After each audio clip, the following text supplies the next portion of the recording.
Apparently Netflix is doing a reality TV version of Squid Game, hopefully without the unaliving. Hey y'all, it's Nate. Welcome back to my little corner of YouTube. This is The List, a monthly series where I share some Netflix titles that I'm excited for in the upcoming month. Before you go, make sure you like this video so I know you enjoyed it, and leave a comment if you have something to say. Timestamps and the full trailers are going to be in the description box if you want to skip ahead. Okay, let's get into some reality TV, which y'all know is my fave. If you haven't already heard, the Love is Blind spinoff, The Ultimatum, is getting a second season. This season is going to be The Ultimatum Queer Love. This show basically boils down to one person in the relationship wants to get married, another person in the relationship isn't quite there yet, and they're going on this show to say, I'm giving you this ultimatum. If we don't get married by the end of this show, then we won't be together anymore. So on the show, different couples come on and they basically get the opportunity to kind of swap and date somebody else.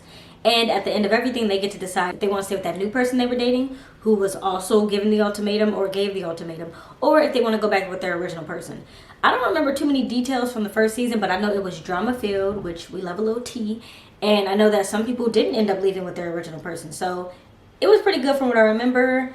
This season, I'm sure, is going to be full of so much drama, so if you're into that, then definitely check this out. I'm of course going to be doing commentary on it as soon as we know how the episodes are going to be released. I have a feeling they're going to release them in batches like they did with this past season of Love is Blind, because that seems to work for them. So if they do that, I'm going to continue to do my commentary in batches as well. The Ultimatum Queer Love is coming to Netflix on May 24th. I think that Netflix is kind of looking for Love is Blind to be its version of 90 Day Fiancé. If you are a 90 Day Fiancé franchise watcher, then you know exactly what I'm talking about. If you don't know that series, they literally have 18 spin-offs of the original 90 Day Fiancé.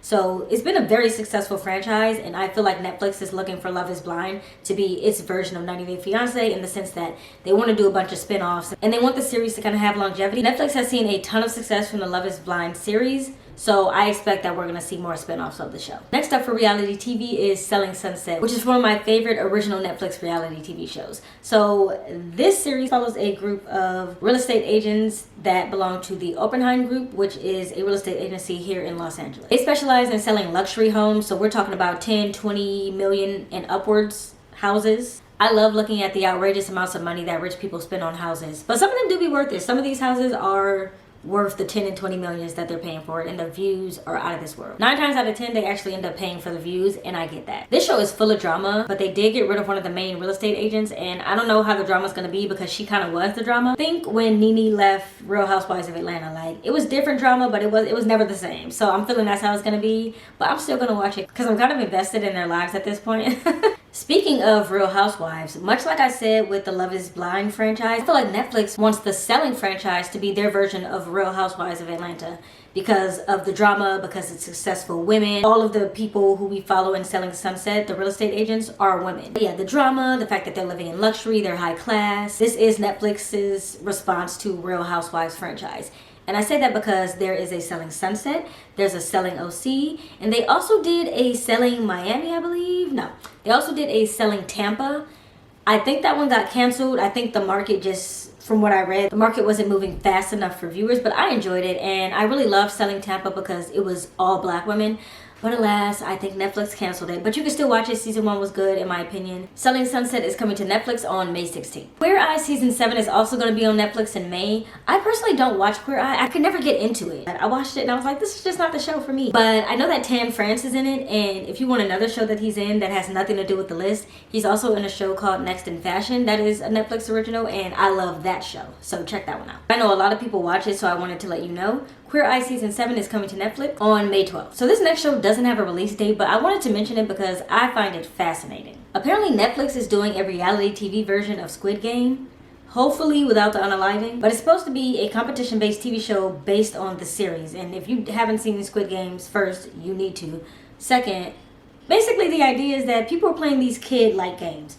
Red light, green light, maybe they did hide and seek. I don't remember all the games. Red light, green light was very prominent in the series. That's why I remember that one. But they're playing these kid games. But if you don't win at the end of the game, like if you move when you weren't supposed to move, you literally get unalived. That's the whole pull of the show.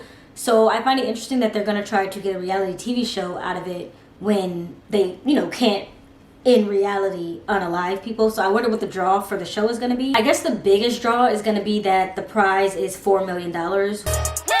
What I really want to see is that. Which is the biggest prize that I've ever heard of in a reality TV competition. So that's why people are going to do it. But yeah, I don't know the logistics of the game. I'll keep you posted as we get more information on it. There are 3 different trailers on Netflix, but they're all very minimal and you don't really get any information from them. There is no date announcement, there's nothing. But the trailers are living on the Netflix platform, so you can go watch them. Like I said, they're not going to give you too much information, but they're there if you want to see them. Anna Nicole Smith, you don't know me. Ironically enough, I actually don't know anything about Anna Nicole Smith. I know her name and I know that she's an icon in her own right, but as far as her life, I have no idea why she was famous or anything.